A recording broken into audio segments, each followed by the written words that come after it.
In the vast expanse of my mind, where shadows linger and thoughts intertwine, I wander alone, a solitary figure amidst the echoes of my own voice.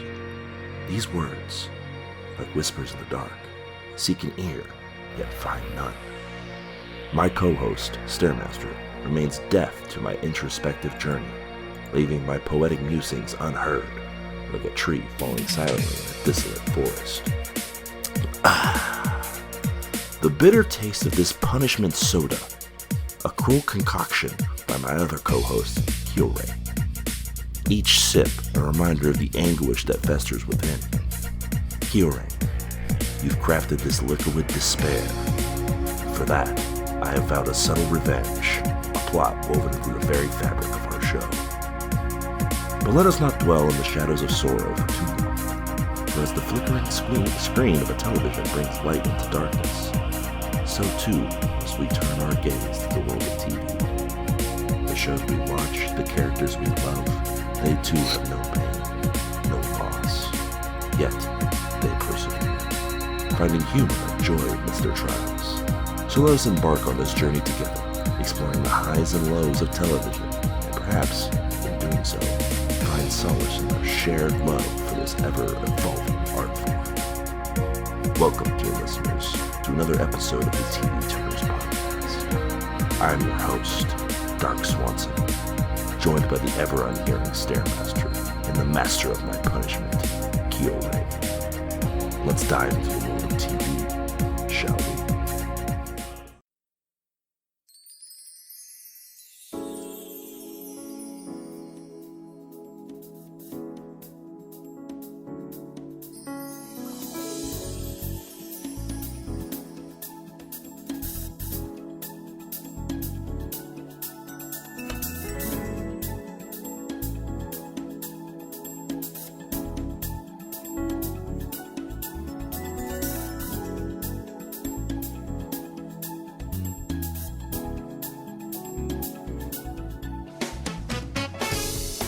Hi there, folks, and welcome to TV Tuners. It's a television podcast for the true fanatics. It's a weekly dive in the latest in TV news and reviews. I'm your host, Swanson. With me, as always, is my co-host and Psyduck, who's just trying to figure out what his headaches are all about. Stairmaster. Yeah. You seem like you seem actually pretty normal for a Psyduck. I don't know why we think there's a problem with you. The problem is he's all by himself. He needs a friend.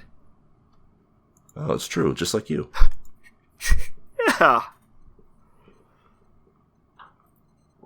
With us, as always, of course, our other co-host and trainer who's cooking up some food, Kiorein. I was hoping Keo would be Graveler. Graveler would be another yeah, character. I want to hear those noises. What would he sound like? He'd be like...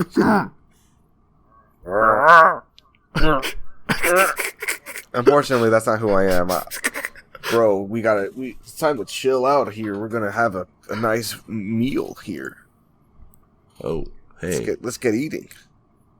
Thanks for making food. And also doing... I think it seems like you do most of the work. Yeah. Most of the work, chillest guy. He's hard carrying this resort. Welcome to another exciting edition of TV Tuners. We're here again. Can you believe it? We're here again. We're back. And nobody's stopping us. Like, we are unimpeded for the most part. Yeah, there's nothing stopping us. In fact, so much is not stopping us that sometimes people question it. And if you're questioning it, well, the best place to send those questions, or those quips, perhaps a comment, foresight, otherwise, any of that can be sent to our email address, and we'll read it aloud on the podcast.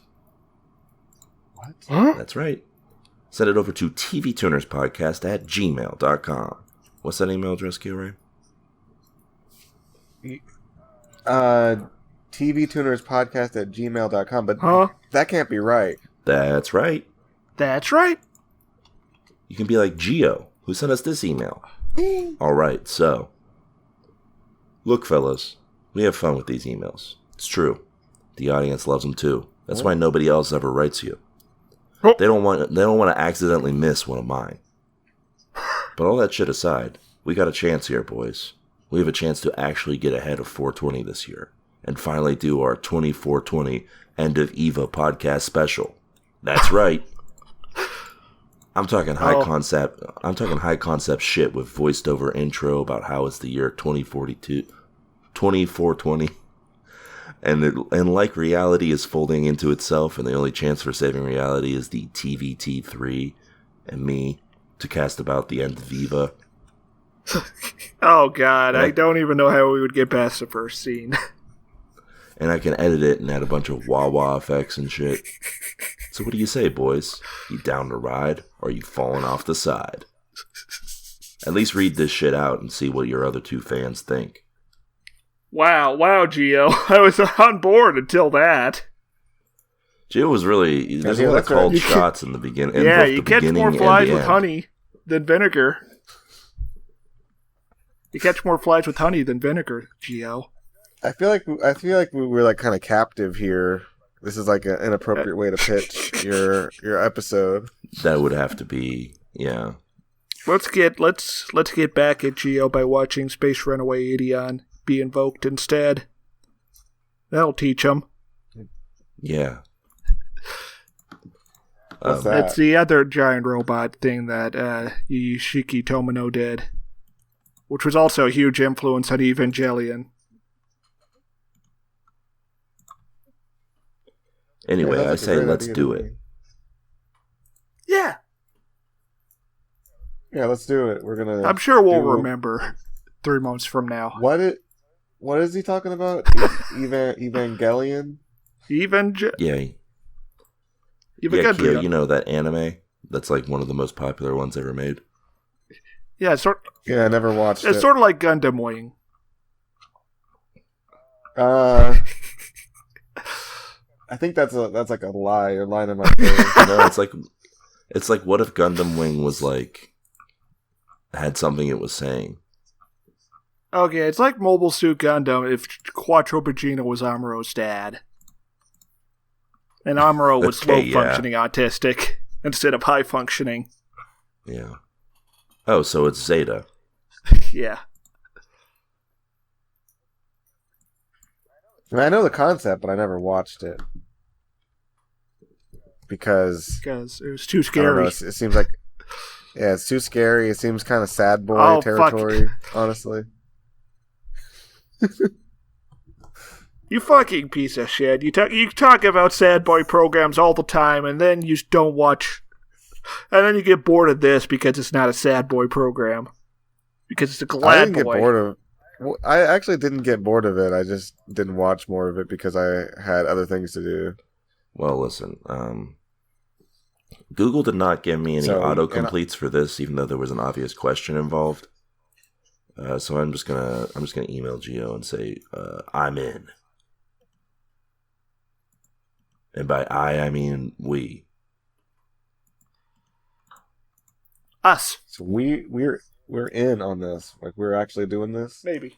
Yeah, people can look forward to it on come out on 420, which is a Saturday. I guess if you go to the gym, you can listen to it. Yeah, celebrate by rolling up a big blunt at the gym. How many of you boys are getting sweaty out there? If you're getting sweaty, how about you send us an email? Yeah, send us an email telling us how sweaty you are currently.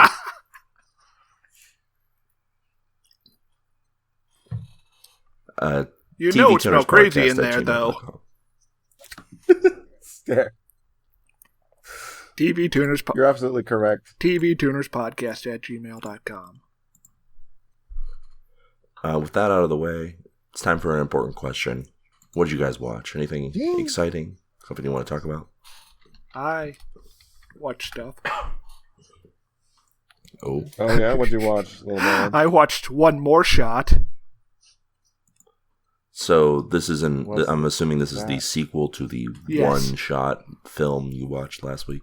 Yes. And fellas? Is there more than one There- shot? Yes. Well, it says it right there. At the start. No. It says it in the title. One more No. shot. No. No, it means one more shot, as in one.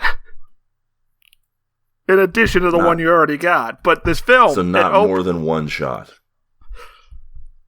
No, that'd be one more than one shot. That'd be two shots.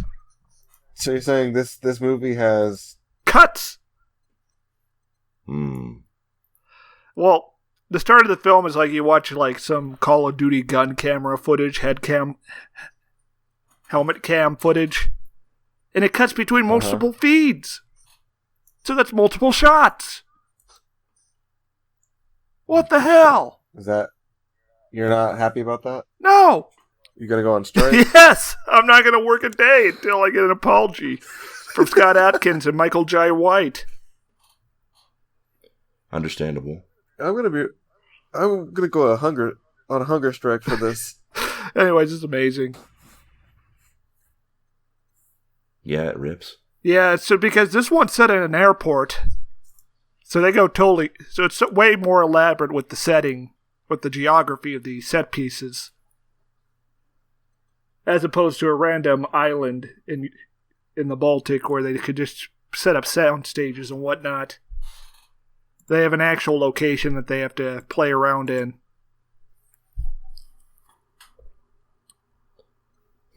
Interesting. And there's a train that he I'm fights on. interested. Oh. Okay, well, if there's a train fight, I gotta get in on this. Yeah, the train fight changes things now.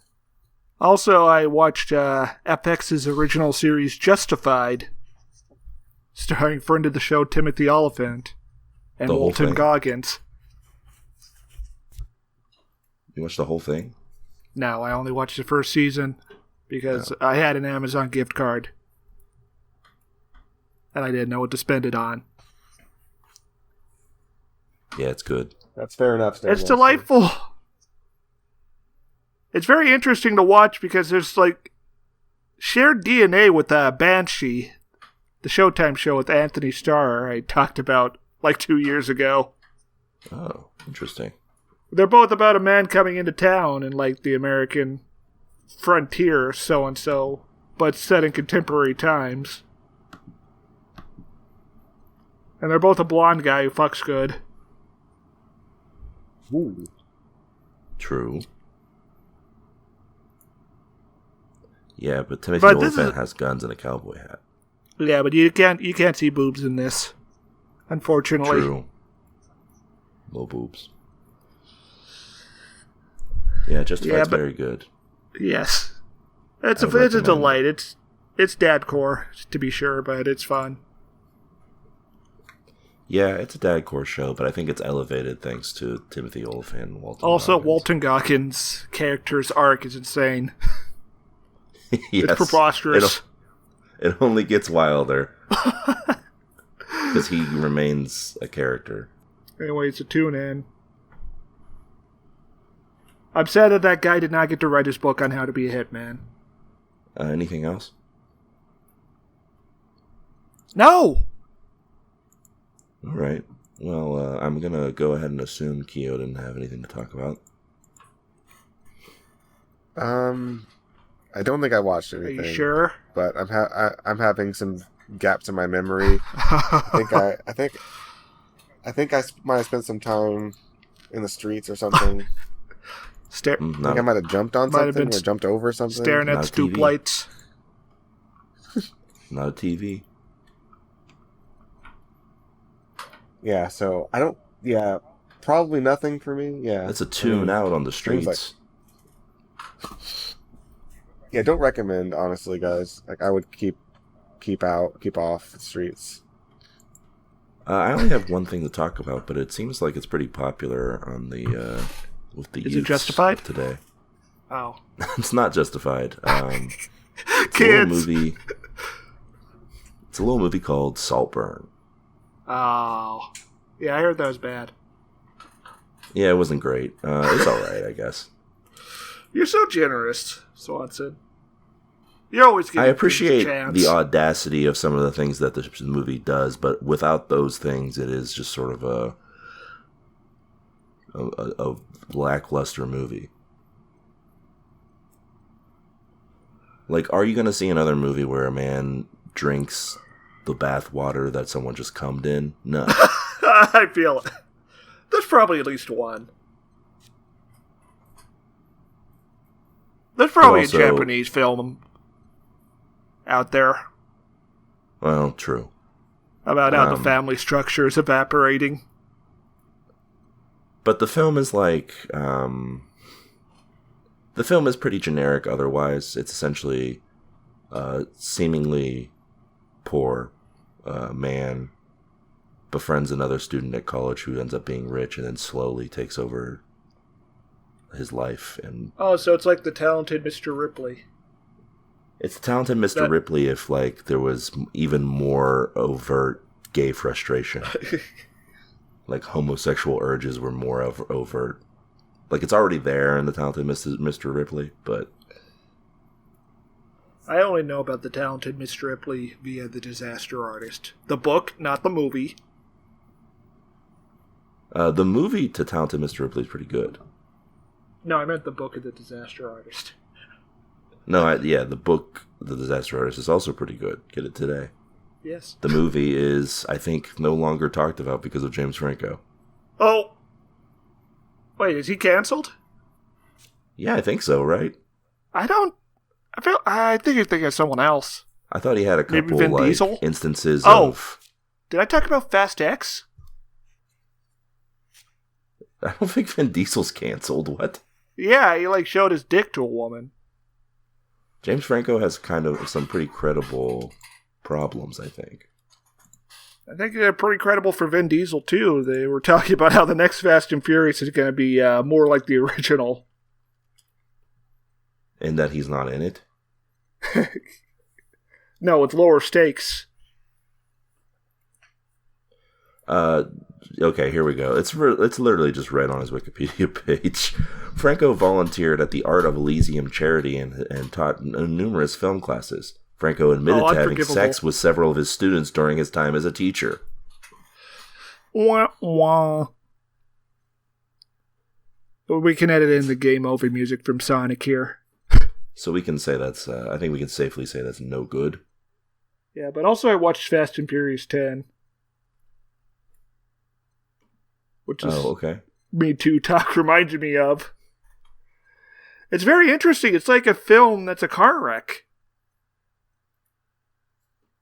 Interesting. Like you're watching the car go, like you're watching the car and it's doing its thing driving down the road and you're like, okay, that's fine. And then another car comes out on the way and it slams into it and it's spiraling. And this all happens over the course of like 2 hours. And the car is driven by Jason Momoa. Yeah, Jason Momoa plays gay Joker in this. And he got like no... Wait, is he actually gay? He paints a dead guy's toenails in one scene. And he's very catty. I don't think that makes you gay. He's very catty in his mannerisms. Trust me, he's about, gay. I saw the movie, okay? Do we have a scene where he's like in his lair and there's a man next to him and he kisses the man? No. He's not gay. There's plausible deniability. Fuck you. Anyways, he's got no heat as a villain. Like, they don't have anyone for him to beat up to establish himself as a physical threat. He even gets his ass kicked by Vin Diesel in the middle of the film. Like, he can't beat up, like, Han? No, because Han's a cyborg now. He can't beat up Ludacris and the other guy? No, because Ludacris and Tyrese get, like, sequestered into the colored people subplot. Wait. See, you have to explain that. I kind of was gonna. I was hoping you would ask. Okay, well, you've got me baited here, so you better continue. I feel like I got to recap the entire film now to explain. I whatever you need to do to make me understand what you just said, you go ahead and do it. Okay, so the film opens with like Jason Momoa talking to his dad, who's the bad guy at Fast Five. And then the ending to Fast Five happens, and the bad guy gets killed, and Jason Momoa's like, oh no, my dad. And swears revenge. And so we cut to the present, and like Vin Diesel's having a good time just hanging out with the family. And Ludacris and he likes to do that. he's teaching his son how to drift. He's like 10. Uh-huh. Go on. He has a family barbecue with Han, Michelle Rodriguez, Ludacris, and Tyrese. And it turns out there's a mission that Ludacris and Tyrese are going on in Rome to steal like a supercomputer. But it turns out that's a trap by Jason Momoa. It's just them. It's like, this is the covert black guy mission.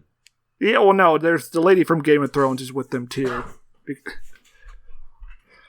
And so, no. There's no split yet. Then Charlize Theron comes to Vin Diesel's house in the middle of the night with a gaping stab wound in her gut. It's like, Jason Momoa wants you dead. He is the devil. And so she gets sent to a black site. And Vin Diesel's like, oh no, my friends have been set up into a trap. And it turns out I like that they could have killed her, and they were like, no. No. And then, the mission in Rome is a trap. There's no supercomputer to steal. They're trying to hijack this truck that they think the computer's in, but it's actually a nuclear bomb. And so when they get in the truck locks itself, and Jason Momoa is remotely piloting it, and he turns on the timer to the nuke. And so Vin Diesel has to chase after them, and you get this amazing set piece where he's chasing the truck. They flip the truck, but Jason Momoa's like, Dommy. And he opens the truck back door, and the nuke is a huge sphere, by the way. So it goes bouncing out of the truck. It starts rolling down the streets of Rome, so Vin Diesel has to race after it. And it concludes with him, like, throwing it into the river, the Tiber River, to, like, smother the nuclear blast. But Rome is, like, still kind of fucked up. And Vin Diesel's, like, and his friends are framed. So they're all wanted by the world government. World governments. You hate to see it when. And so like Tyrese and Ludacris get split up because they have to go into hiding, and they talk about meeting up, but that's like at the end of the film. So, anyways, they're like in London. It's like you can tell that COVID messed it up because they're like hanging out indoors the entire time.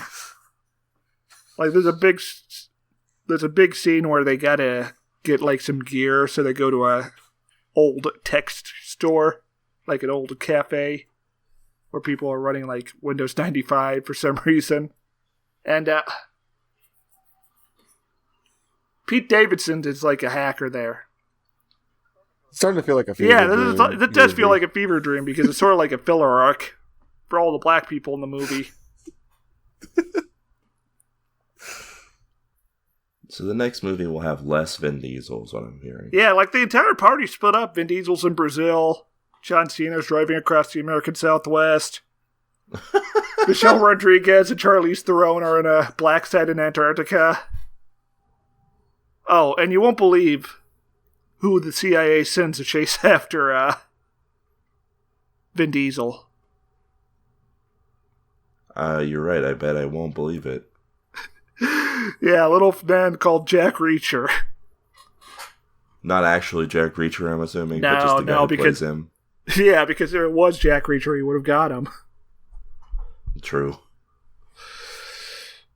It's like in the middle of the film, he like gets shot by one of Jason Momoa's guys. It's like, oh, I'm going to help out Vin Diesel now. It's like, oh, they're team up guys. And then at the end of the film, he shoots down the plane with Tyrese and Ludacris in it. It's like, I'm on Jason Momoa's side. And you see that opening scene from the film again, except he's there now. The camera's pointing at his face. Yeah, but everything after that first act is kind of just a muddled mess.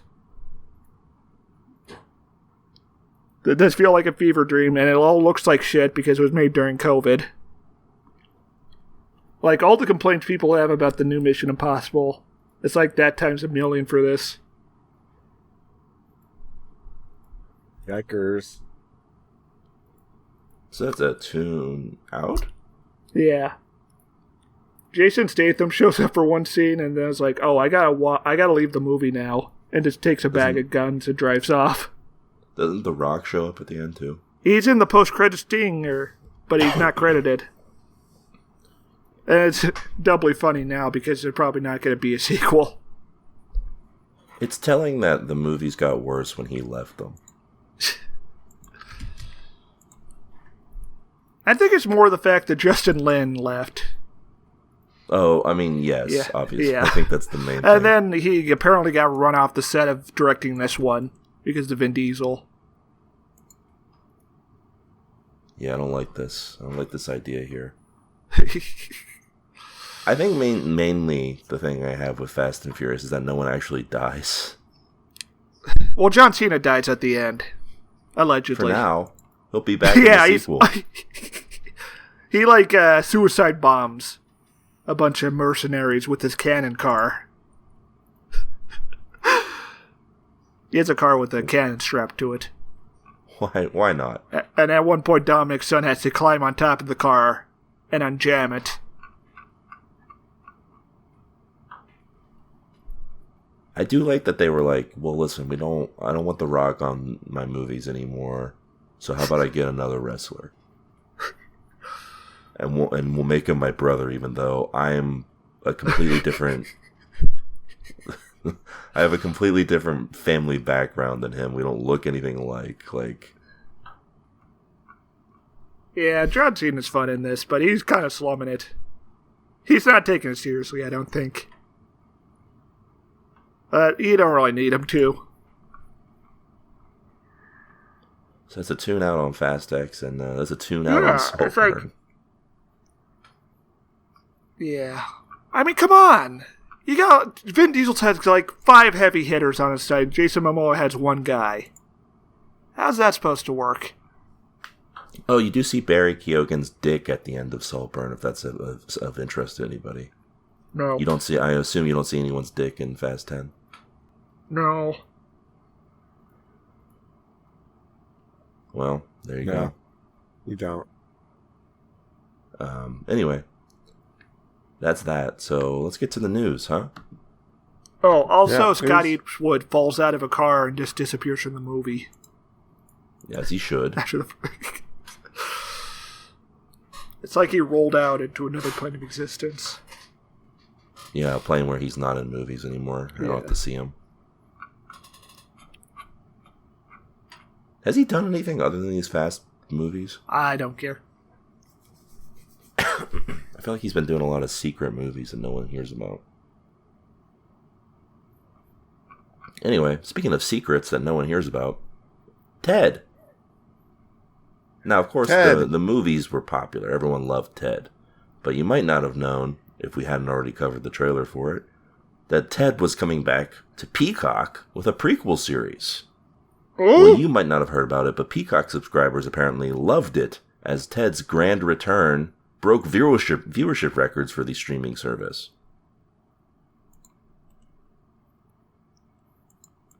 That's right, everyone can't get enough of Seth MacFarlane doing his thing. How many viewers broke the records on Peacock? Like 10 million. How many? 10 million. Wow. 10 million. 10 billion. The new prequel series became the most watched original title in Peacock's history over its first 3 days. Original title? How many original titles does Peacock even have? Like, It's got a 5? couple. It's got a few. Got a good amount. What's it got? Can you name one? Yeah, it's got Poker Face. That's a good show. Can you name 2? No. It's Twisted Metal So you're saying that Peacock. I this can't Ted even show remember. This Ted show is better than Poker Face, apparently. Is that right? In terms of people watching it, I guess, yeah. Well, people watch things that are good. So, Only good. Yeah. So the more viewers, the more better. Well, who could argue with logic that sound? From what I hear, there are some Family Guy funny moments in this. Like Peter Griffin shows up, or it's funny? There's like good cutaway gags? What do you mean? I mean, I just meant I just meant because he's Peter Griffin. Because Ted is basically Peter Griffin. Hey, it's me, Ted. Hey, it's me, Peter.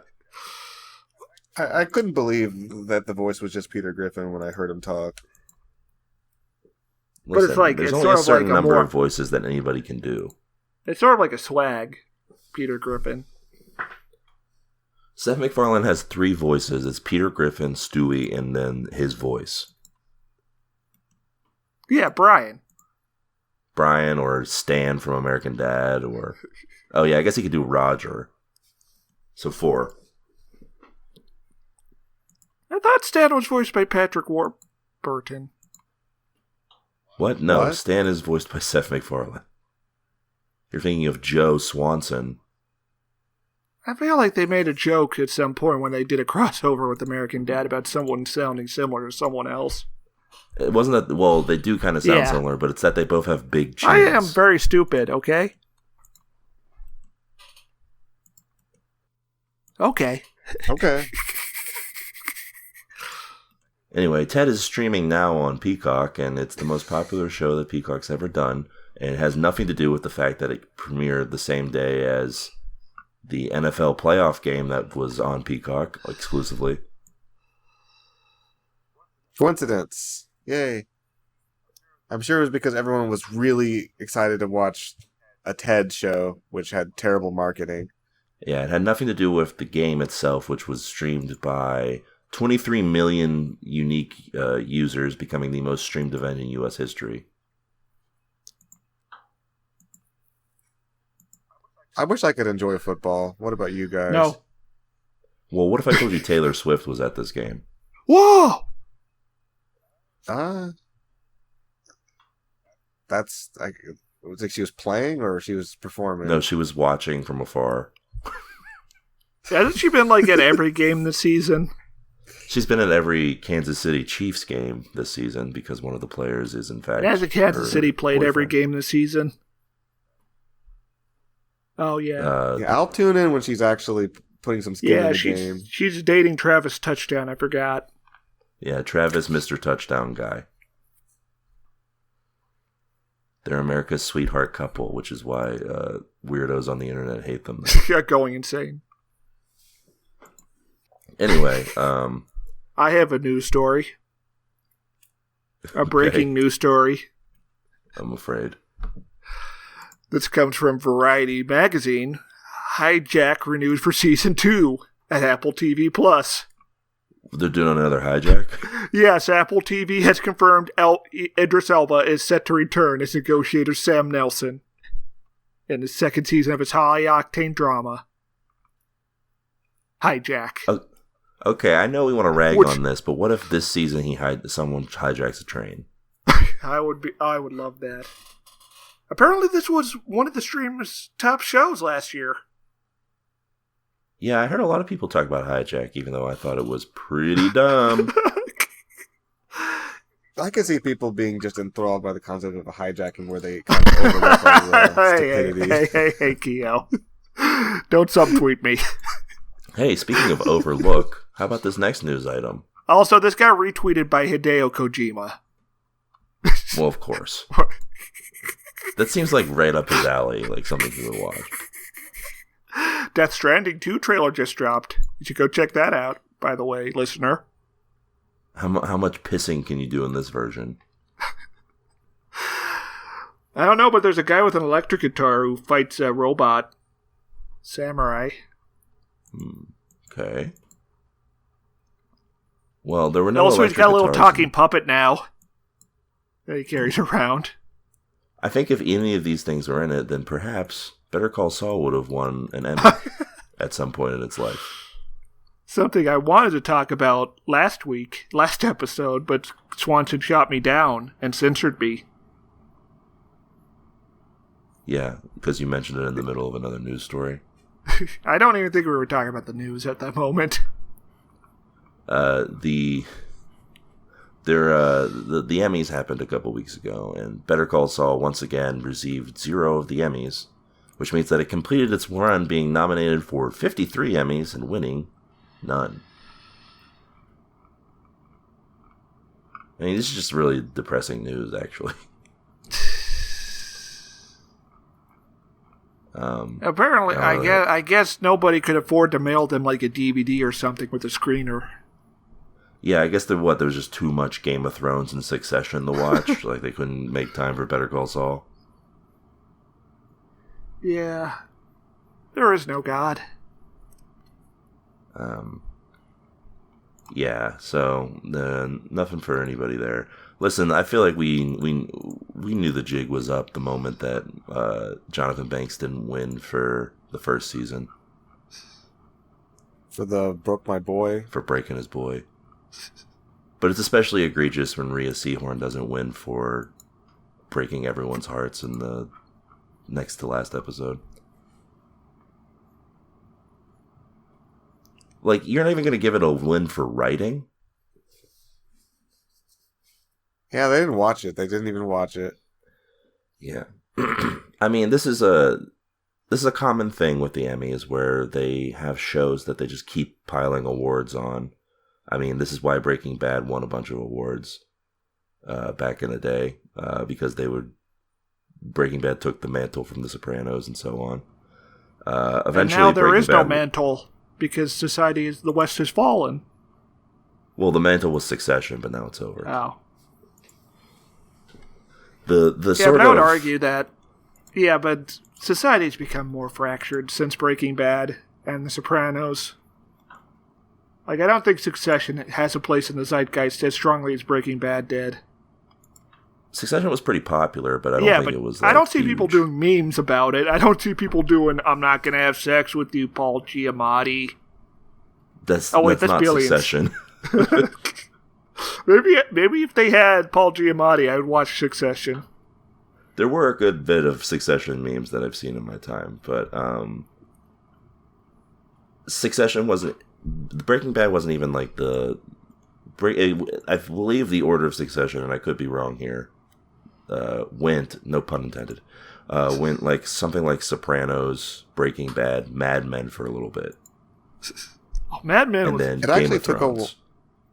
It took a while for Breaking Bad to get all these memes. It's been over for a while, and the memes are actually you're right. bigger than ever. Yeah, it's important to remember that Breaking with... Bad got more popular each season that came out.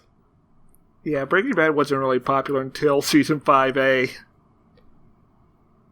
It nearly got canceled after season 3. Imagine how weird that would be. That's insane. Imagine a world where Breaking Bad was canceled. It would be like Terriers on steroids. Well, because you would never know, did Jesse actually kill that guy? Oh my god, people were arguing about that on Something Awful for the, 2 years between the seasons. Like, just because there was a bit of a camera movement. Didn't kill him. And then in season 4, when Gus takes Walt out to the desert, his voice sounds gravelly, so there's this one guy who was like, is Walt summoning Mike's voice? What? Yeah, they had an argument about that. Yeah, they had an argument about it. Like, the guy was... What he's... Like, what does that mean? He's channeling Mike's Well, I think spirit, the original argument was, I think that they had to redub the line, but Bryan Cranston wasn't there, so they got Jonathan Banks, and all the other goons were like, no, that's stupid. And then it devolved into people making jokes about poltergeist. It's me, Walter White. Like, Bryan Cranston's like that guy from Jujutsu Kaisen who summons Toji. Imagine the next season starts and it reveals that Jesse shot the wall behind Gale and he couldn't do it. And then the next scene shows Gus kill him, immediately killing Walter. That would have been crazy. But also... Great. It'd be best for everybody, honestly. Jesse continues making meth. Saul continues making money. No one learns any lessons.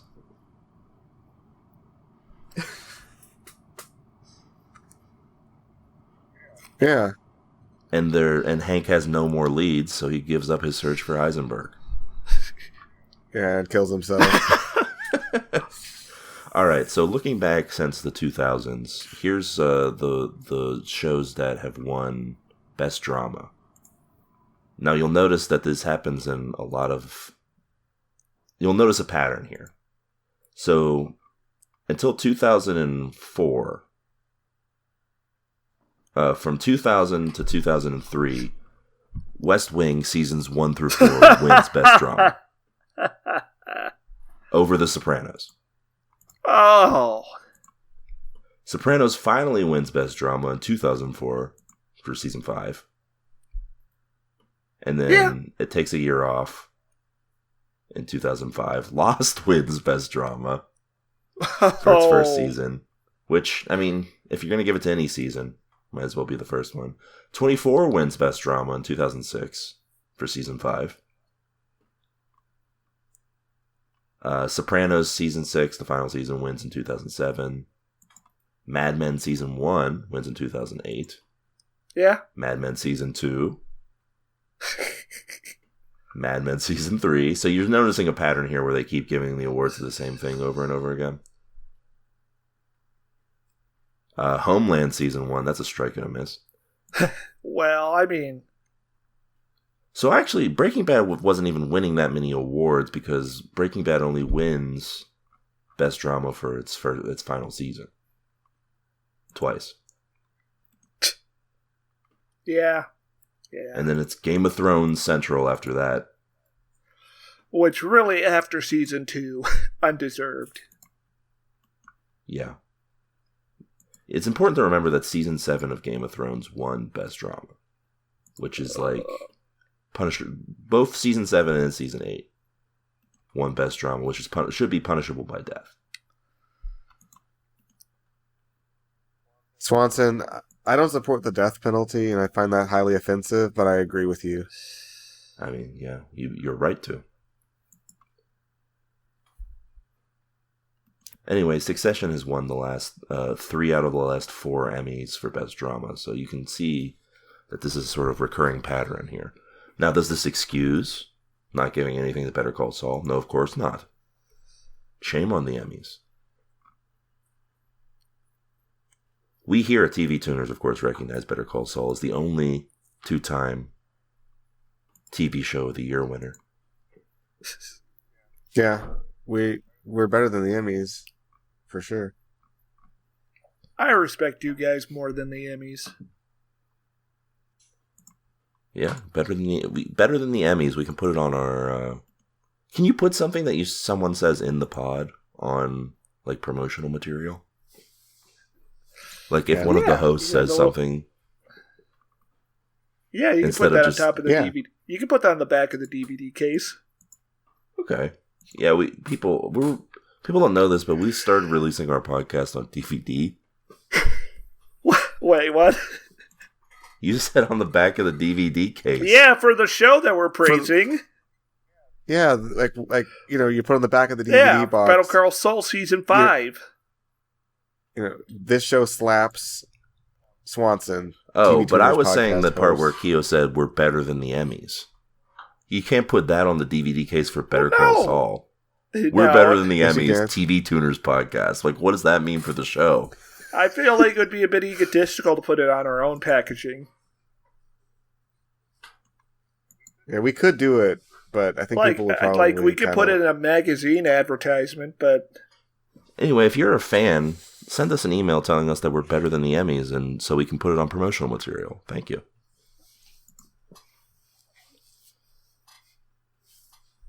Yeah. Speaking of a person in a show who won a lot of Emmys, Jon Stewart at The Daily Show. Mr. News. Who? Mr. Reasonable. Yeah. Jon Stewart in The Daily Show. It's like peanut butter and jelly.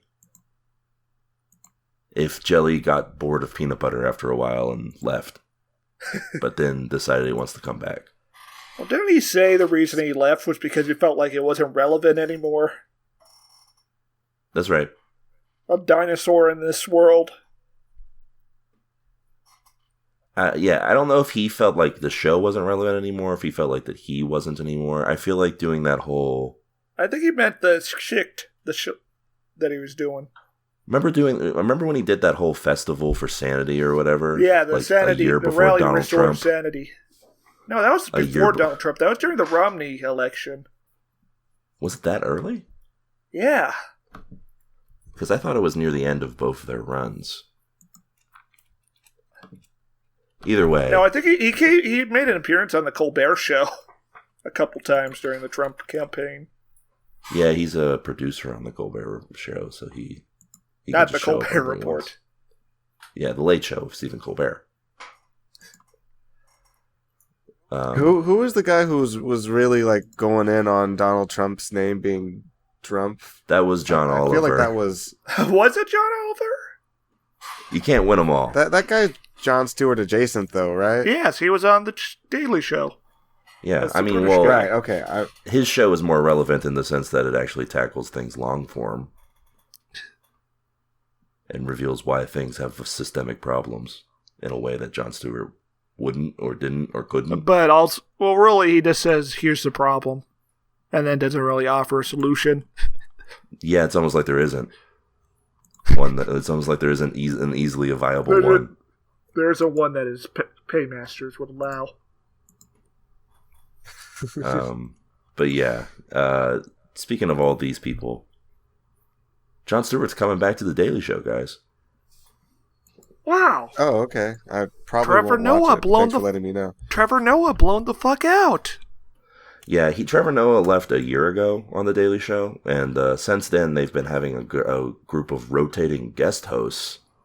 You know, that idea that worked out so well for Jeopardy?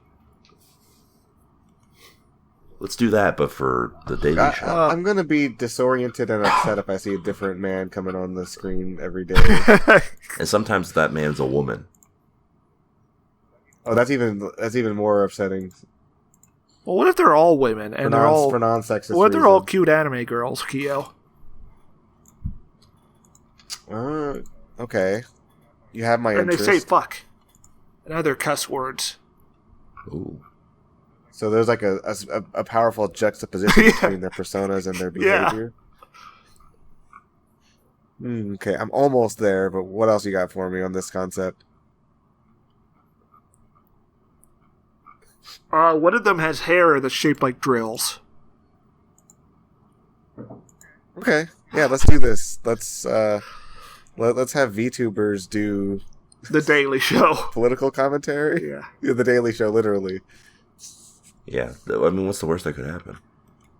I wonder how that would actually go down. Like, how bad would that go? I mean, I'm not going to find out. Are you? Well, yes, because it's not happening. But well, I can't make it happen. Can you make it happen? Obviously I know not, some because people. Jon Stewart already has one day occupied of the week. That's right, Jon Stewart's coming back, but only for Mondays. Okay, to be fair, he is an old man. It's like the reverse Garfield. You only care about Mondays? He wants to start your day out strong. Your week out strong, not your day. Your week. The rest of the weeks will be I filled think by... that show airs at night, doesn't it? Yeah. it airs at like 11:30, I think. But they do. I wish it aired in the morning so I could wake up with it. But they do show the episode Stewart from the day before, talking to me. like at 7 p.m., Yeah. which was important to me back in the day. Yeah, this is the only time I could watch Back it. when you really valued the Daily Show. When my parents wouldn't let me stay up late to watch TV. But now you're an adult and you no longer Yeah. give a shit. Yeah, I don't have a TV in my bedroom anymore. As for the rest of the week, the correspondents will be taking over and running the show in Stewart's absence. No one's explained what that means exactly, but I assume it'll just mean that no one's at a desk. Anyway, this comes on the heels of Jon Stewart's Apple TV Plus show getting pulled due to the network not liking his takes on AI and China.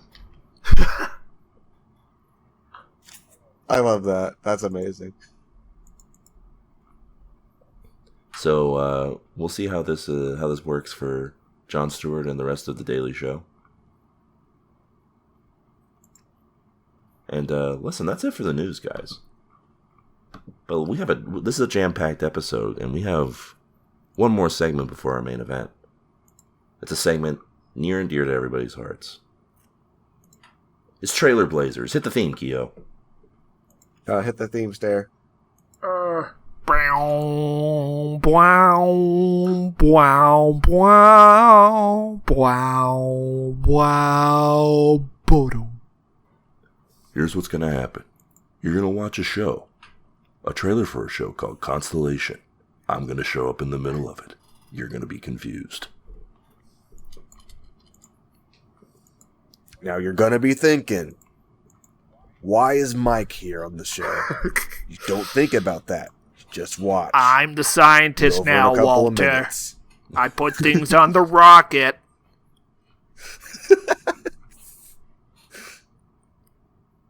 Measure twice, cut once. That's called a full measure. Now, I knew a guy once. He measured 3 times. Rocket blew up. You ever heard of the Challenger?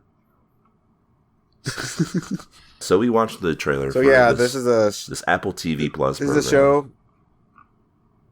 Yeah, people are going into space, I guess. Yeah. For some kind of, like, space programmer. Why do people go into space? That's what the show's answering. This is one of the questions that the show has. So, like, apparently things don't go real well up in space. There's a whole mystery, and people come back and they're crazy, and they literally just explain that in the trailer for us so we can understand the premise. Yeah, Mike put a weird phallic looking thing on the spaceship, and that knocked her out of reality. Yeah, that's the thing. Do we think it's an alternate reality thing, or do we think it's like an alien thing? That's the mystery. I think man is the real monster. Are we gonna watch the show and find out? Maybe. I actually thought the trailer was pretty well done outside of the mic of it all. I thought it was a decent trailer.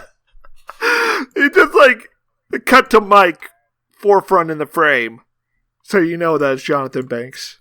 The show wanted you to hear his voice first and then see him after you were like the way they paced the trailer. It's like it's a build-up to Mike. Yeah, it's a reveal that Mike's on the show, which is not a good sign. Also, another bad sign for this trailer is that they were able to find exposition from the show that explained the premise for us, which is also a bad sign for the writing. Yeah, true. Unless they ADR'd it in, but I don't think they normally do that for TV trailers. But yeah, I mean, they know what they're doing with this show. They even give us Mike on a swing talking to a little girl. This is my granddaughter. She didn't go to space. That'd be way. You see crazy stuff in space. It's like international waters.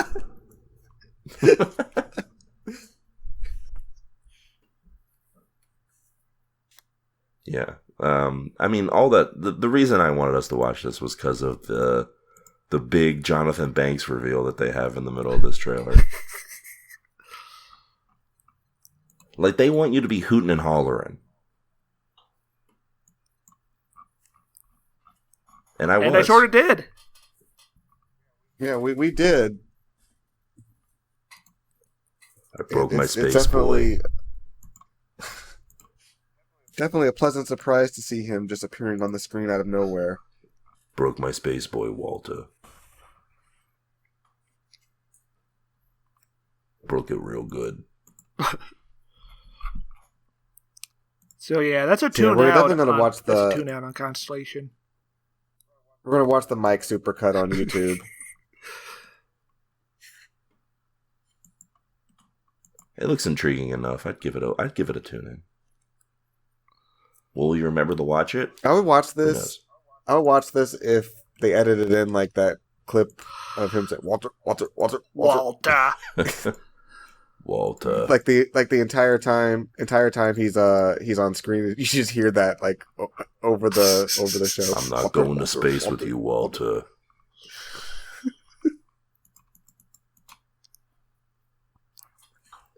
Anyway, I'm gonna give it a tune in. Will we ever watch it? Time will tell. Okay, I just have an idea for you guys, and I want you to tell me what you think. What if you're watching a show, and then like a Breaking Bad actor appears, and they're just playing a character on the show, okay? And then the show keeps going, and then like there's another character from Breaking Bad who appears. And they're just playing a character like as well. But slowly over time, as the show progresses, more and more Breaking Bad actors start appearing. Oh, you mean you're talking about Better Call Saul? This is what should have happened with Your Honor. Yeah. Yeah, well, yeah, it's just like what happened with Better Call Saul. Eventually, what you'll find out is that it just becomes Breaking Bad. It's just every character is from Breaking Bad. That would be a very good idea. They're back to their... Imagine if, like, sees episode, like, 2 of Your Honor, like, Giancarlo Esposito shows up. And they're just like, oh, here you go. Job. Or they probably start smaller, like Marie shows up. Yeah, maybe Marie's his wife now. Yeah. That'd be crazy. And then like at the very end of season 1, there's like a reveal that Giancarlo Esposito is there, and he's got the black saber. You've been doing a good job doing this judge thing. How about you come work for me? And then shows Bryan Cranston's reaction. He seems unsure, and then. And, like, maybe in season 2, he helps out, like, a delinquent who's now 40-something years old. Yeah.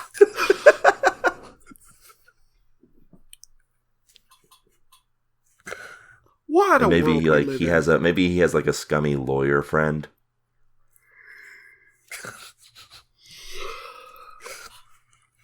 Yeah, and then who seems very noticeably skinnier. Yeah, and then his brother-in-law invites him for a ride-along where he learns about... Okay, yes. The end. We get it. But you know who doesn't show up in this? Who? Skylar. Psyduck. When you think about it, that's right. Psyduck is sort of the Skylar of Pokemon. It's now it's time for that's it for TV, for Trailer Blazers. Sorry, I had to make sure everyone knew. That's it for Trailer Blazers. So now it's time for our main event. We watched the show, and now we're going to talk about it. Pokemon Concierge is a stop-motion animated show that follows Haru, a new concierge at the Pokemon Resort who aspires to provide her Pokemon guests with the most fun and restful vacation they could ask for. But before she can do that, she's got to learn how to relax herself. Did Pokemon Concierge keep you calm, cool, and collected? Or did it stress you out to the point of exasperation? I like how that synopsis is basically the first episode. Because they gotta pretend there's a plot. Or really this is just a show about vibes. Yeah, this is a 4 episode show. 4 hour? No, it's not even that. It's 2 hours at most. A 4 episode? No, it's 1 hour, buddy. It's not even 1 hour, it's 45 minutes. 50 minutes maybe. I think it's like 70 minutes, but yeah. There's no way it's close to 70 feature. minutes. It's close to feature length, so there's like 2 15-minute episodes and 2 20-minute episodes, so you do the math. They have like 5 minutes of credits on some of these, though. Yeah, so I would say it's not even an hour. Yeah, you know what else they have a lot of credits in? Movies. Yeah, that should have been a movie. Yeah, why wasn't this a movie? Probably so they could, like, juice the numbers. Yeah, they probably felt like this would be good if it was a show. Anyway, yeah, it pretty much does exactly what I said it did there. It's about Haru. Yeah, they're on the island. The Pokemons are here. Yeah, there's a lot of cute Pokemon going around. Kind of a weird novelistic intro. Yeah, where that feels like we hear Haru explain sort of like her bad week. Yeah. Yeah, and this sort of feels like the thing it'd be like a bookend. But nothing else in the show is presented like this. Yeah. We should note that Stare and I did watch the whole 4-hour program or 4-episode program. Kyo did watch just only 2. Yeah, all 4 hours of it. We watched it twice. So yeah, Kyo we will be describing episode 3 and 4 to Kyo. Okay. Yeah. I don't feel like spoilers are much of a concern here, honestly. Well, the good news for you, Kyo, is that all of these episodes have like very little plot details to them. Oh, but it's so fucked up in episode 3 when that Magikarp cries. Yeah, I have that in my notes too, that I didn't need to see a Magikarp cry. Why was the Magikarp sad? They stole because it lost its flotation ring. Did they get it a new one? No, it evolved at the end. Okay, that's episode 3. Yeah, we're working sort of a Christopher Nolan style for this. Just sort of coming in the order that makes sense. Were you ever a member of the Communist Party?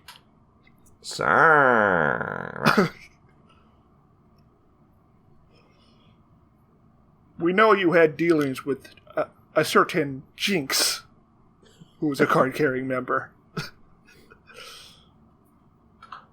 Sign. No. But yeah, we get introduced to our protagonist here, Haru, who is this extremely anxious individual. Who got laid off from our office job and got cucked. Yeah. Just right off the bat. You're not going to challenge that? You're just going to let me get away with that? Oh, her boyfriend left her. Okay, we don't know that he left her for someone else. Oh, he's going to find someone else eventually. Is that the new definition? Yes. So she gets to meet Miss Watanabe, who is the owner of this establishment, or the manager, and she's got some noticeably huge breasts. Oh, well, she's kind of got like the wide frame too, so I didn't really consider them big. I don't know. It seems like they made a point of making them big. I think you're triggered, Swanson. Triggered? I think Swanson's got a type. Swanson got a type. I don't know if Miss Watanabe is my type. She seems older. She seems like sort of the lady from Magic School Bus if she were older. Yeah, a mother figure. Mother figure. You're saying Miss Watanabe could have been a mother figure to me? Yeah. So yeah, she arrived a day early so she gets to relax, but she doesn't know how. Yeah. So she essentially goes and meets all the other people who work here, which is just 2 other people. Have you ever been told to relax? That stresses you out, man. If someone told me to relax, I would relax. Well, if I was like on a Swanson, tropical relax. island and I was told to relax, so I'd be like, okay, and I guess I'd go sit in the sun or something. I'd watch the ocean waves. I would be like, what game are you playing with? I'd be like, oh hey, I'm gonna go hang out with Graveler. So I guess you have we me know, trapped on this island. I guess we know who the Haru is. Surrounded by the ocean, and you're gonna tell me to relax? Is that right? I would play with all the Pokemon. I would have so much fun. Well, I think you'd be good at this There's job, so many Stair. Pokemon here. Stair's more of like a Tyler, who is this trainer guy that we meet. He's Oh, this is the best guy. How could there be a guy this good in the world? By the way, did you watch it subbed or dubbed? I watched it dubbed. I watched it subbed. I also watched it dubbed, so I'm interested to see how the sub went. Well, I watched it a week ago, so I don't remember. Oh no. Oh! But yeah, Tyler's like a bro. He's a man after everyone's heart. Yeah, he's a fitness guy. He hangs out with the... What are these Pokemon? I don't... The 3 monkeys? Yes, Keo. So Come on! That would be Pansear, Pansage, and Panpour. Yeah. Of course. He does They're not introduce them by name. These monkeys are brothers. They do say all the names. They make sure to name every Pokemon you see, I'm pretty sure. No, they don't say Metagross. I don't think he does. I don't think. I don't think he names the monkeys. Yeah, maybe not all of them, but he doesn't, but she does. Oh yeah, there's a Metagross here, by the way. Which is very... just hanging that was out. fun. I mean, there's a Dragonite here, too. Like, and a Snorlax that we meet later. Yeah, but the thing... Dragonites aren't that big. How did Snorlax I'm thinking get to the Charizard. island? Yeah. Dragonite's not big either. Dragonite is like the size of a person, too. Yeah, but How Charizard did is the like 4 Snorlax get feet to the tall, island I think. without, like, sinking a boat? Well, they put him in the Pokeball, dumbass. Snorlax has to want to go in the Pokeball. Stupid. It's like you don't even fucking watch the show. Oh my fucking... See, Dragonite is 7 You ever feet try tall, throwing so a he's not Pokeball like at a a little- Snorlax? It bounces right off. Oh yeah, you gotta... Yeah, Charizard's like a little man, like a little guy. Yeah, it is shocking how restrained they were with the... Like, besides Psyduck, you don't see the heavy hitters. Yeah, it's true. You see a little Bulbasaur at the beginning, but there's no Squirtle in this at all. There's some Mudkip, which is the other lady. Her name escapes me. But yeah, that's the spray painter lady. Yeah, she... Please, someone remember her name. Please, Keo. Her personality is tough, which is She's all like the cool one. Yeah, she doesn't really do much throughout any of these episodes. Nobody does any. There's not much to do here except for hang out with the Pokemon. And hang out they do. No, I mean, it's Haru's show. It's about her. Yeah, these are just sort of... These characters are just sort of flavor text for her journey.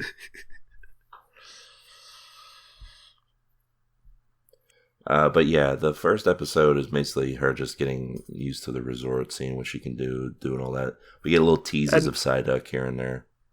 He's hiding in the bushes. He's so scared of people. He's introverted. And he's got a migraine. Have we mentioned the way this show's presented, guys? Did we even talk about Oh, yeah, it's stop motion. Yeah, it's a stop motion show. It looks good. The Pokemon are pretty adorable. Mainly because most of them look like they've got some like felt in them. Yeah, it's a Centret. Like, I'm shocked how many, like how little Gen 1 and Gen 2 got covered in here. Yeah, it's very true. Like, I thought Netflix would be like, we need Mr. Mime in this. You absolutely... Mr. Mime would really bring the vibes down. You absolutely do not need Mr. Mime at the Pokemon Resort. Unless it's the one that's allowed from the Pokemon result. Oh. Imagine an episode of this show where the tone changes drastically because Mr. Mime is there. It's like too many cooks. You just hear a faint buzzing as the camera pans to Mr. Mime, and that's a good sequel for Detective Pikachu. It's just he has to find out who Mr. Mime murdered, or Mr. Mime gets blamed for a crime. Mr. Mime wasn't Detective Pikachu. Mr. Mime wasn't it.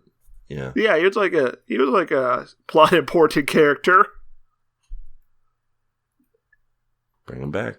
But yeah, this is the kind of show that they produce, like to heal everyone's minds or something. Yeah, they should have saved that for whatever national tragedy is going to happen in the next couple months.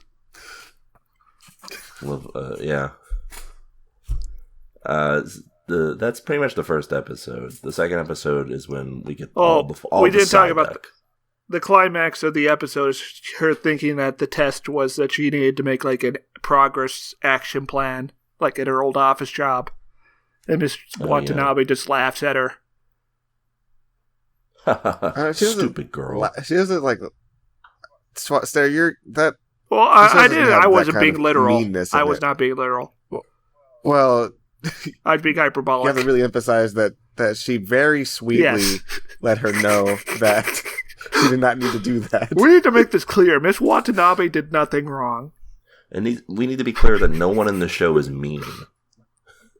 Well, Everybody's having a great time. There's no ounce of unkindness in this program. We think that there might be some meanness at the start of the next episode.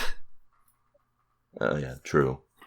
Where there's a fake out between Graveler and Metagross. Fighting. Who are just best buddies, and they're just going to float off they were just to the sky. They were just wrestling. Yeah, but at the end they just fly off. Best buddies. Well, yeah, because Metagross hovers around. He doesn't have legs. Carrying Graveler up into the sky. Presumably to Graveler's demise. No, we see him later. Oh, okay, good. Anyway, Miss Watanabe wants Haru to find a Pokemon partner of her own. And so she goes... Now see, if this was me, I would have picked Snorlax. Yeah. I mean, Snorlax would be tight. Well, she needed to find a Pokemon that needed help, like... feeling relaxed and refreshed, and Snorlax already has that on lockdown. So why is he even here? Yeah, how much sleeping. more relaxation does he need? That man is at maximum relaxed. Well, I guess that Snorlax must have been like a trainer's Pokemon. Like he must have been part of a team, and the others he was just coming along for the ride. That makes sense. So she finds the Psyduck and. Listen, I'm not going to mince words here, guys. This is a hunt for a Psyduck. I love this Psyduck. This is a very, very cute Psyduck. Just like me. This Psyduck. He's just like me. Yeah, I'm going to protect this Psyduck. Like, if you guys try to do anything to the Psyduck, I'm going to put you under the jail. The best reason to watch the third episode, Kyo, is that you do get to see Psyduck enjoying a nap in bed. Oh, that sounds heavenly. It's like when Kirby puts on the sleeping cap and goes to bed in Kirby in the Forgotten Land. It is almost exactly like that. So yeah. But yeah, Psyduck, yeah, go ahead. So yeah, Psyduck does not want to hang out with people. I don't even know if Psyduck is a visitor. Maybe Psyduck's indigenous to the island. So I'm pretty sure Psyduck is a visitor. As I said, Psyduck has been there for 2 weeks. Yeah, but Psyduck is also it's like a waterfowl. He could have just swam there. Well, maybe. Can ducks do that? I mean, we don't know how far from mainland this island is. Psychic ducks might be able to. Yeah. Psyduck is just avoiding people. I'm pretty sure Psyduck can learn surf, Kyo. You're right. More accurate. Psyduck is concerned about controlling its psychic power. So that's kind of part of the issue here. Yeah. It's got migraines. Is this the episode? Is this the episode where the chandelier shows up and lights they have s'mores with it? Yeah, I believe so. Oh, no, wait, no. I think it's the next one. I'm pretty sure I didn't see a chandelier. Oh, yeah, that's episode 3 for sure. Because they're camping and then they see the Magikarp again and it evolves. Yeah, all that happens in this episode is she's first hunting Psyduck, and there's a bit of a wacky debacle here where she's chasing him on a scooter, and Diglett appears. There's another Gen 1 for you. Yeah, I was hoping that when the Diglett popped back down, it would pop back up again, and it would be a Doug trio. That would have been fun. That'd be fun. That would have been Kino.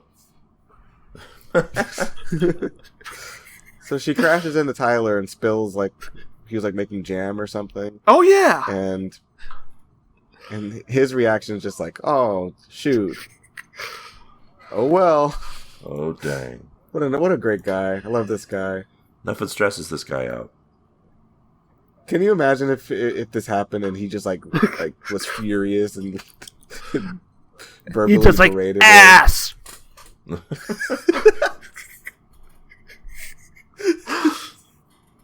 I can see it. Like she runs into Bob Odenkirk from Mr. Show instead. God damn it! God damn it, Psyduck! Yeah, anyway, Psyduck makes things right. Or something. Yeah, he saves the day. And they're friends now. Not just friends. They're partners. But, like, if he has a trainer or, like, an owner, where are they? They don't show up in this program. I think some of these Pokemon just show up. Yeah, that makes sense. It's kind of like the Pokemon daycare, though. But like nobody's fucking. You're right. Pokemon daycare is where the Pokemon go to fuck. Yes! It absolutely is, which is strange because it's so much. It would be way less comfortable than this tropical island. It's true. The Pokemon Resort should be where you, like humans, the Pokemon Resort should be where you go to get down. You're not like we're not fucking in daycares, thankfully. We're not fucking in. Well, maybe people are fucking halfway houses. Probably. Yeah, this world is just upside down. Perhaps so Pokemon are the real masters. And humans have been domesticated. Oh, interesting. We pretty much explained what happens in the third episode, more or less. So yeah, there's a Magikarp who can't float.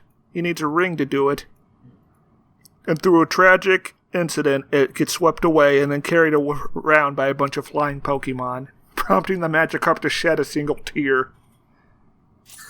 Yeah. And like, what must be the most fucking hardest thing the Pokemon franchise has ever I didn't want to see this Magikarp crying. It was devastating. But it worked out in the end, though, right? Everything was okay.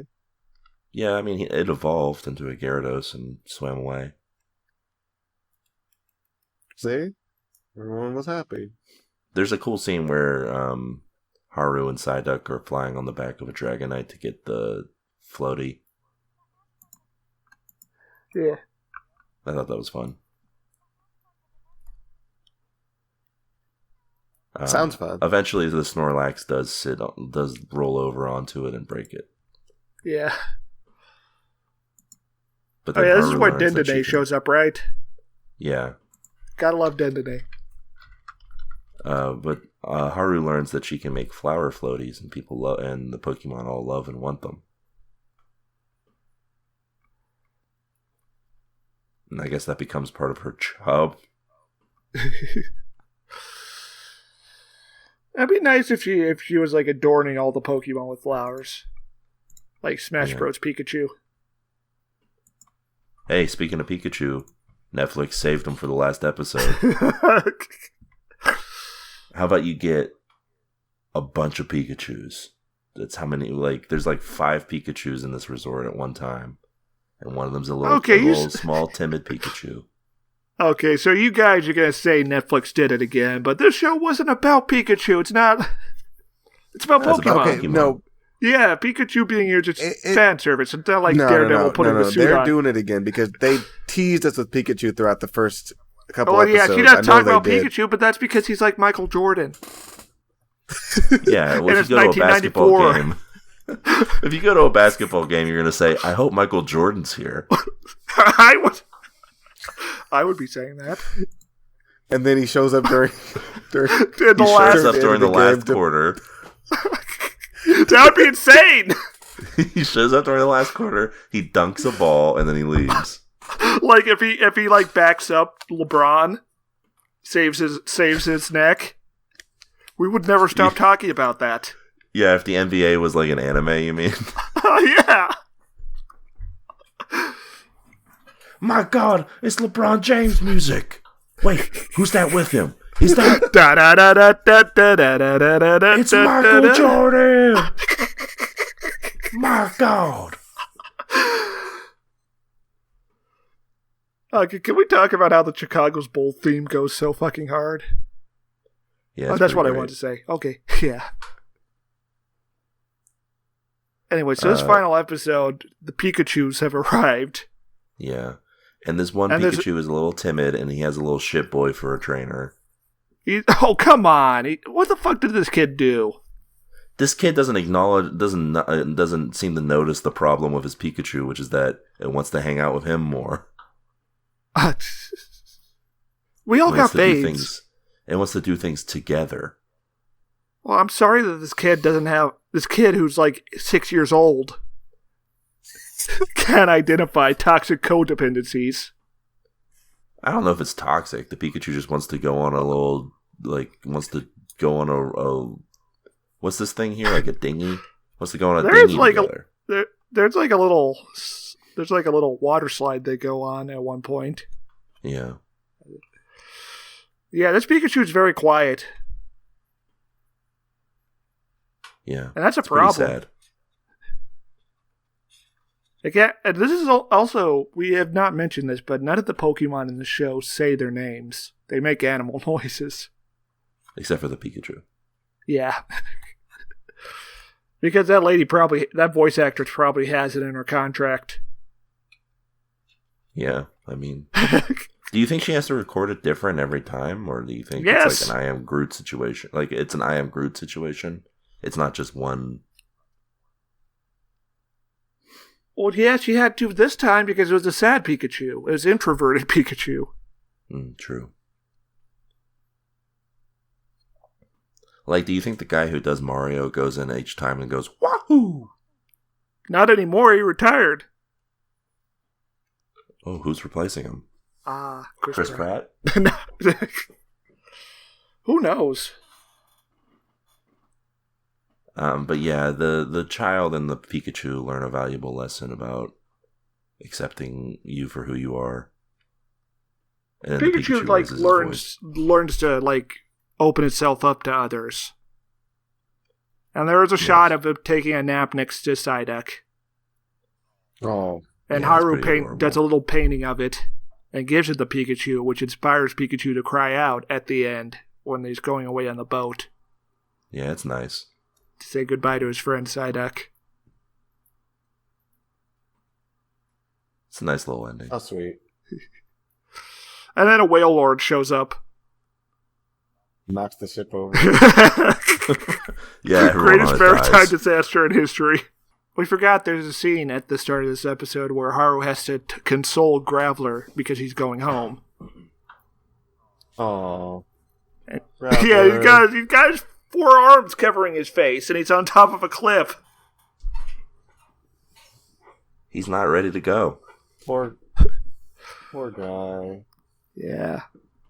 Has to go back and do battles all day.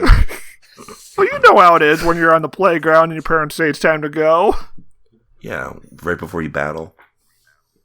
Yeah. And then you gotta fight the kid who's made out of sewage.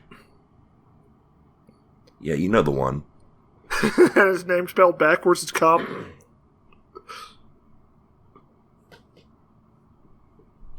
But yeah, that's pretty much it for the show.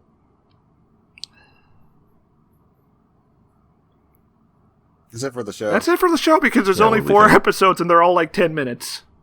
Yeah. And that's an easy tune-in. Just watch it. A tune-in from Kyo who did not watch all of it. Who elected not to finish it. I watched enough of it to know that I enjoyed it. Yeah. I don't know why I'm getting this harsh criticism. It's a nice... Swanson told me that I only had to watch the first 2 episodes, so that's what I did. It's a nice, sweet little show. I say tune in. Swanson was being polite. Just like the hosts at this Concierge. I think we can learn a lot from that, so that's why I'm giving this a tune in. Well, that's a tune in on Pokemon Or I could say, Concierge. or perhaps you could say, Pokemon Concierge, I choose you. Good. And you did. Many are saying this. And that'll about do it for this week's episode of the show. Next week on the pod, we're taking to those skies. We're flying around. We're doing things. We're bombing people who deserve it? Question mark. Yes. Yes. Well, it's World War II, so I guess they do. Yes, they deserve it. The only time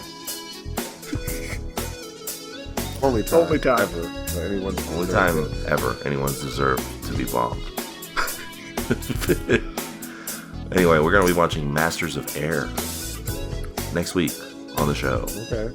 So until then, when we're zooming around on our planes, going whoosh. Until then, keep watching. Bye. It's over. I found him. Hey folks, it's time for the TV Tuners Fact of the Week. Did you know that Stairmaster worked as a Pokemon concierge, but he was too foul-tempered to do the job? It's not my fault. Primate kept using Enrage on me.